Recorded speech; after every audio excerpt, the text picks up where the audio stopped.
Good morning. Today we're going to talk a little bit about hypnosis. What hypnosis is, what hypnosis is not. Hypnosis is a scary subject to some people and a mysterious subject to others, and an interesting subject, I think, to just about everybody for multiple reasons.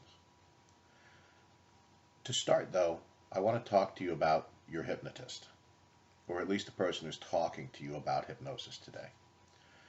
Okay, I'm a certified hypnotist. Actually, I'm a certified advanced hypnotist, but who's keeping track? I'm also an NLP practitioner, which is neuro-linguistic programming, which is a subject for another video.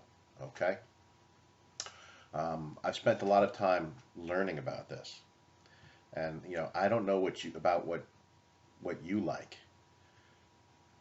Me, I like to keep things simple. I don't like using a lot of fancy words unless they're necessary to a conversation. Um, I don't like being very picky about definitions unless the definitions are important. So what I'm going to do today is I'm going to try to explain to you in normal language what hypnosis is, what hypnosis is not, and maybe it'll help you determine whether or not hypnosis is something that's right for you. So let's start with what hypnosis is definitely not. If you're afraid that I'm going to lean into the camera and focus my gaze right on your eyes and tell you to stare deeply into my eyes, and I'm going to reach out and take over control of your mind and make you do what I want you to do, that's what hypnosis is definitely not. If it was, I would have an army of people out there robbing banks, liquor stores, pharmacies. I would control 7 or 8 different senators and a whole bunch of congressmen. If I had that power, believe me, I would be living a life of unimaginable luxury. I would. I mean, that kind of power would just completely tempt, I think, just about anybody into doing things that were wrong. So luckily for me and my soul, I don't have that kind of power, and there's no hypnotist out there that does. A lot of what you've seen in the movies is just absolute fake. Um, I can't make you rob a bank unless deep down you want to rob a bank. In which case, yes, I could leverage that and make you do those things that you want to do. All right. So in that respect, you need to have a lot of trust. Trust in your hypnotist is important. Without trust, it's not going to work anyway. But you also need to have trust because your hypnotist can make you do things that you already want to do, or things that you would do anyway, and he can encourage you to do those things now or later. So, what is hypnotism? Okay, let's start with hypnosis. Have you ever been driving down the road? Maybe you're on your way to work or some other place where you've driven on a regular basis, or maybe it's just a really long, boring road trip. And all of a sudden, out of nowhere, you wake up with your hands on the steering wheel and you don't know how you got there. It's on the way, it's on your route. Sometimes you may have gone through 5 or 6 different traffic lights, but somehow you got to this place. Your mind was someplace else.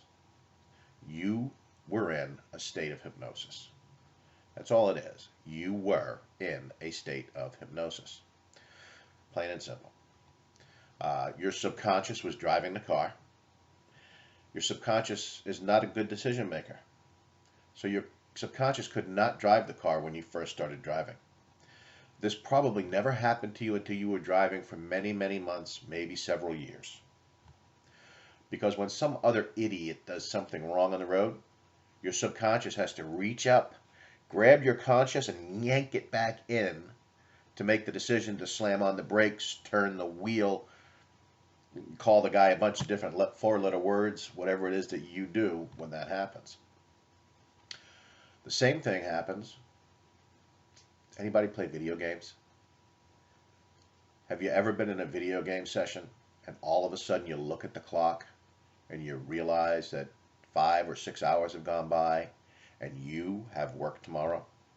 Or you were supposed to be somewhere or meet somebody? It happens.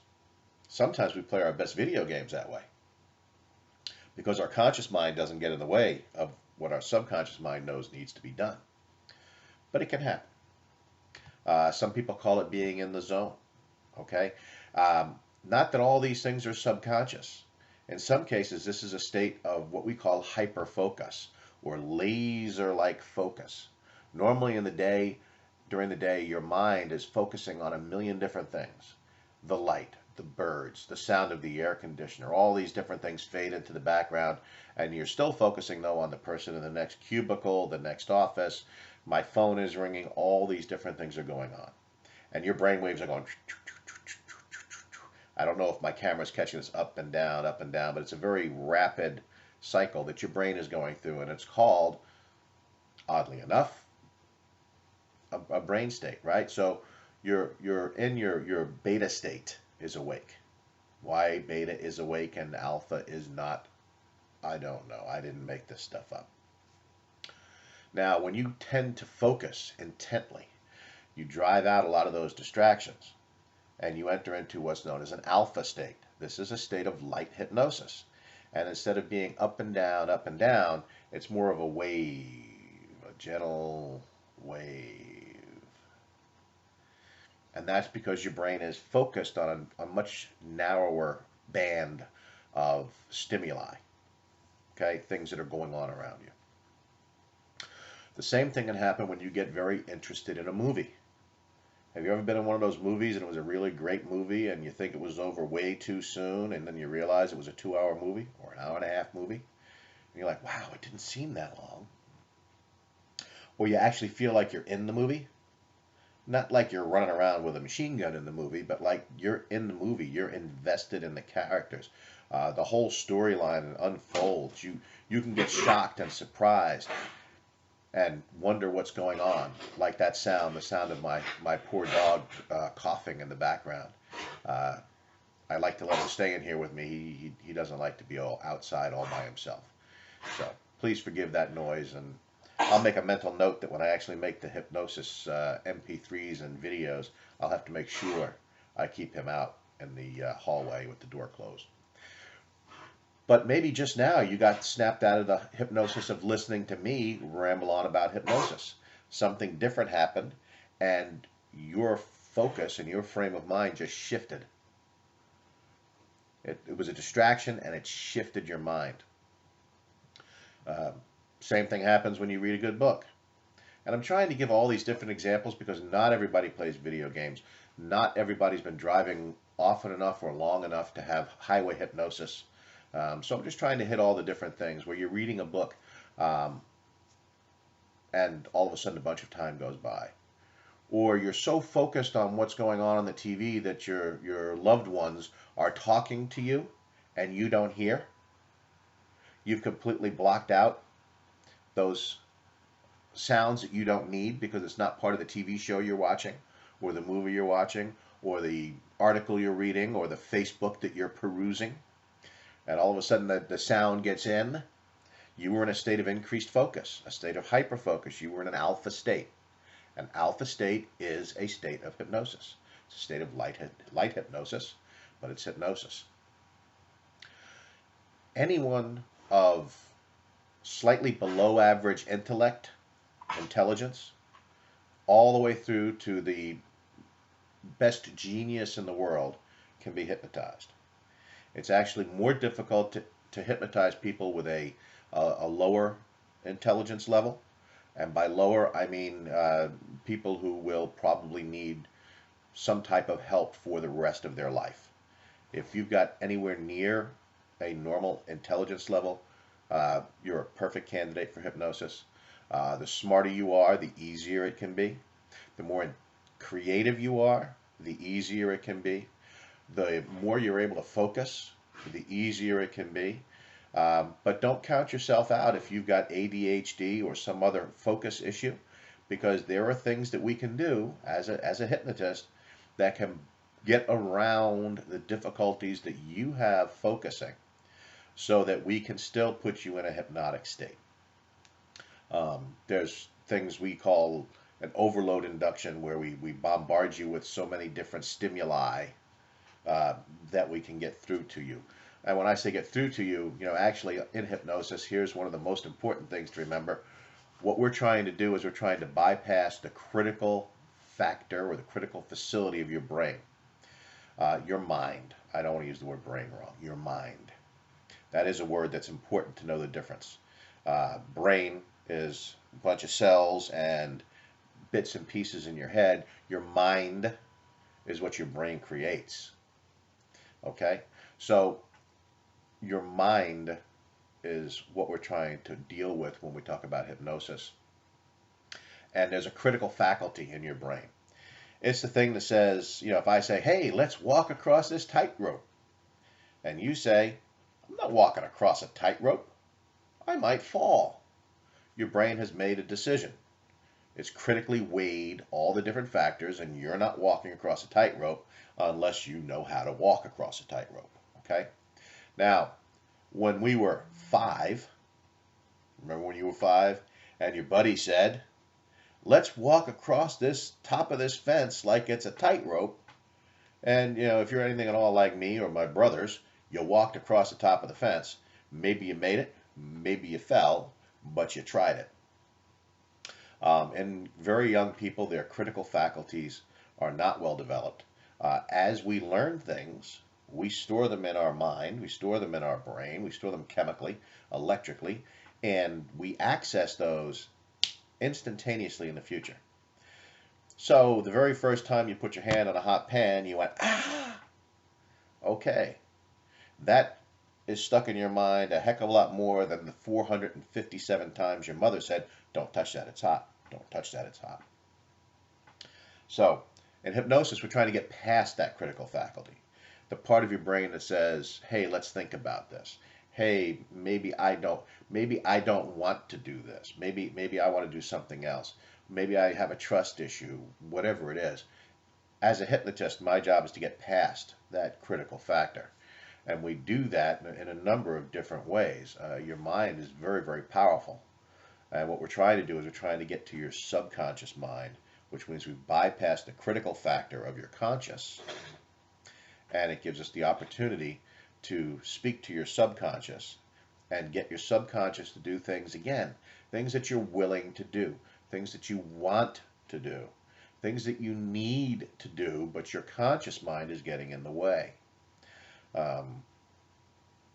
Why does your conscious mind get in the way? I think that's an important thing to understand under hypnosis or for hypnosis, because otherwise, why are we doing this, right? Your conscious mind can and will make decisions based upon events that happened in the past. There are so many different things that come into your mind every day that you can't keep track of all. So you tend to group them, you chunk them. That's why we make decisions based upon certain food groups. You hear somebody say, I don't like Italian food. Meanwhile, what they're saying is they don't like tomato sauce. If you gave them northern Italian food with a nice dark brown gravy with mushrooms and risotto and pieces of meat, they would probably love it. But they don't even know that that exists. They hear Italian food. They had a bad experience in the past with tomato-based products, and they do not like Italian food. Same thing, some people don't like Chinese food. Do you have any idea how many different types of Chinese food are out there? Okay? So, things that happened in the past. I know for me, I cannot stand the taste of beef stew. I don't like the smell of it cooking in my house. I don't like pictures or videos of it on TV. Just seeing an ad for Dinty Moore beef stew turns my stomach. Why? My brain tells me it's so. My mind tells me that that's nasty stuff. I found out that when I was about 3, I always loved beef stew. My mother would mash it up in little pieces so that I could eat a little of it with my mother and father at dinner, and I loved it. One time I got a virus, just an average everyday kid's virus. But somehow my mind associated being so terribly sick with beef stew. And that has lasted with me for almost 50 years. Think about that for a minute. I can eat a chuck roast cooked in a crock pot as long as the smell of beef stew, which for me comes from the bay leaves, isn't there. I can eat it, I can enjoy it, love it. But psychologically, as soon as I smell bay leaves or I see pictures of a bowl of beef stew with carrots and potatoes and meat, it just turns my stomach. If any of you have ever had a hangover, and to this day there's a particular type of liquor or drink that you will not drink, it's the same thing. So the critical faculty of my mind says that beef stew is horrible, and in reality, it's not. We have other prejudices in our minds that we can get past through hypnosis. That's one of the reasons why hypnosis works so well for building self-confidence. Some people have it in their head that they don't have self-confidence. Maybe there's a reason, maybe there's not. But everyone can have a confident self-image. But in order for me to even start work on helping you become more confident, I have to bypass the critical faculty of your mind. And I can do this through hypnosis, or I can do it through NLP. There's a bunch of different methodologies to do it, but in the end, once I get past your critical factor, I can then start helping you build up your confident self, because it's in you already. You felt confident at least once in your life. You felt confident at least twice in your life. I don't care if it was your high school graduation. I don't care if it was after a big game. I don't care if it's when you got your SAT scores back. Whatever the reason was, there's at least a few times in your life that you felt confident. There's at least a few times in your life you felt confident in the way you looked, whether you were dressed up for a wedding or a graduation, or you just went to a hairdresser, or you had a makeover, whatever it is. There are images in your mind of you looking good. So we can work on physical self-confidence. We can work on emotional self-confidence. We can build up your self-confidence. And again, on the negative side, for certain people who have problems with, let's say erectile dysfunction, ED, okay? Maybe there's a physiological basis to it. Maybe you've got coronary artery disease or heart disease, and the blood vessels in those parts of your body are partially blocked, okay? And the first time you start to have a problem, right, the very first time, and maybe it's just because you were tired or drunk or whatever, all of a sudden, every time you try to become intimate with somebody, you've got it in your mind that you have this problem, and it makes it more and more difficult to perform.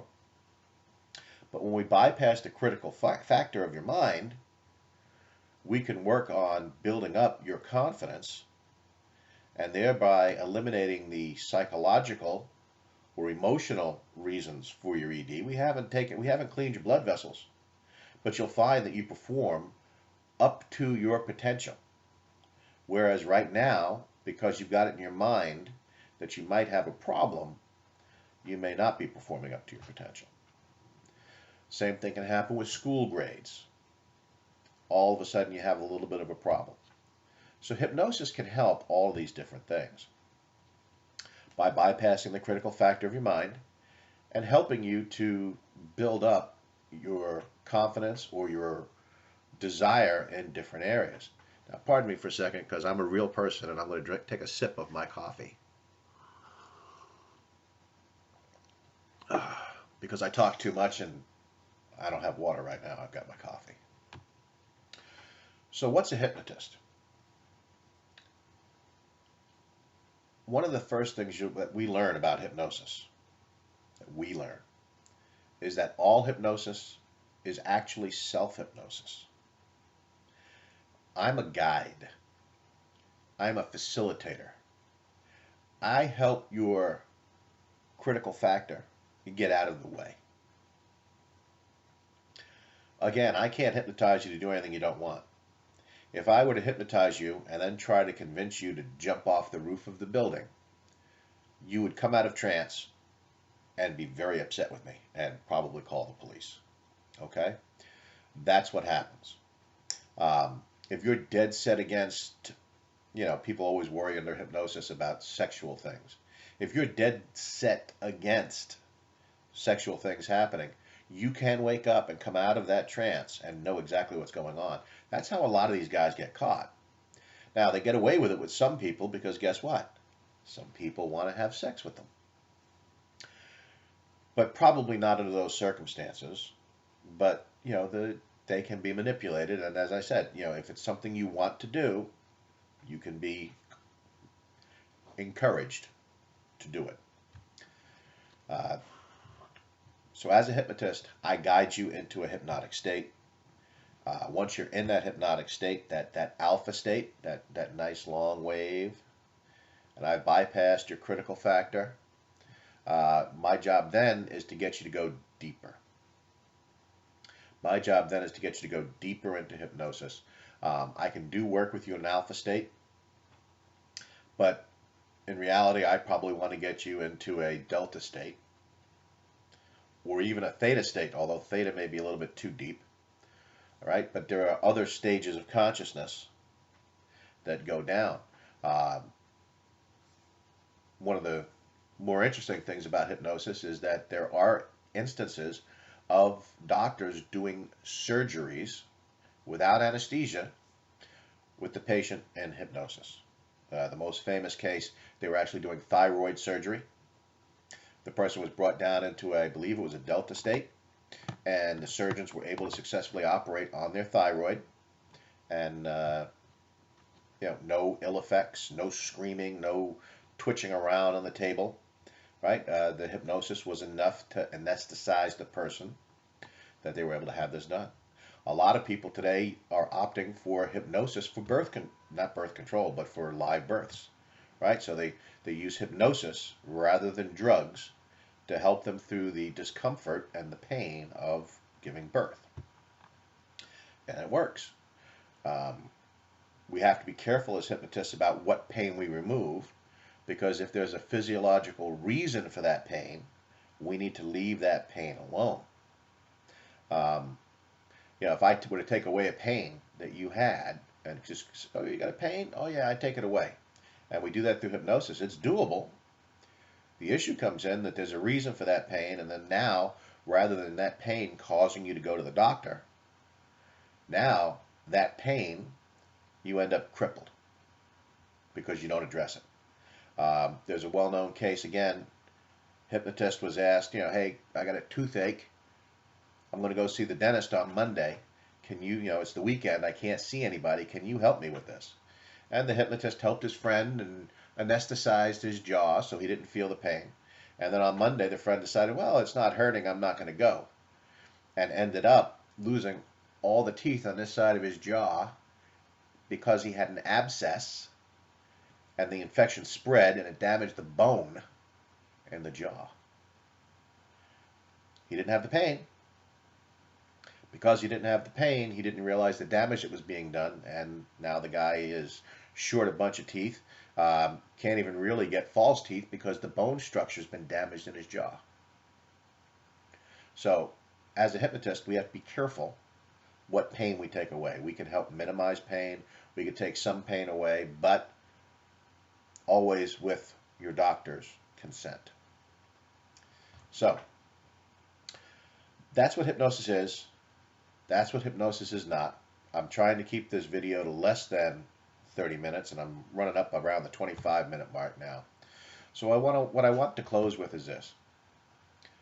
If you're considering a hypnotist to help you with anything, confidence, smoking cessation, eating healthy, exercising more, erectile dysfunction, For the ladies, low libido or lack of orgasms, whatever it is that you're thinking about seeing a hypnotist for. And there's a lot of things that we can help you with. We can help you with school grades, right? Your best bet, and here's where a smart pitchman would say, is send me your money. I'll make you a tape. I can make audio tapes. I can make videotapes. But your best bet is finding a live hypnotist local to your area. Not one of these traveling guys that come around and they set up shop in a 500-seat auditorium. You deserve more personal attention than that, and you're going to get a better result, right? So go see a live hypnotist. Find someone local in your area. Now, if you can't or you won't, yes, you can contract with me or somebody else to produce videotapes or MP3s to help you, and they will work. It may take a little longer. You may take, a couple of extra sessions with the audio tape. They do work. They work very, very well. So don't think that I'm telling you don't download the ones online that are free or whatever. Go ahead and download them and try them. But just remember, you're going to get a better result from a live local hypnotist than you're going to get from any MP3 or video that you're going to be able to download online. Now, if you want an MP3, if you want a video, and you want to buy it from somebody, oh sure, come see me. I will make sure that I personalize it for you and that you get what you need to get the results you want to make your life better. I can do that. Okay? But again, in being honest, you're going to get a quicker result, probably, from a live local hypnotist. If cost is a factor, videos are the way to go, MP3s are the way to go, even the guy who has the 500-seat auditorium is the way to go, okay? But if any one of those alternate methods don't work for you, don't give up. Have the hypnotist change the induction, use a different hypnotist, do whatever it is that you have to do to get the results that you deserve. Because we all deserve to be happy in our own skin. And with that being said, almost 28 minutes, I'm going to go ahead and sign off and keep true to my word of trying to keep this video to less than 30 minutes. So, have a great day, enjoy yourself, and do what's best for yourself. Bye-bye.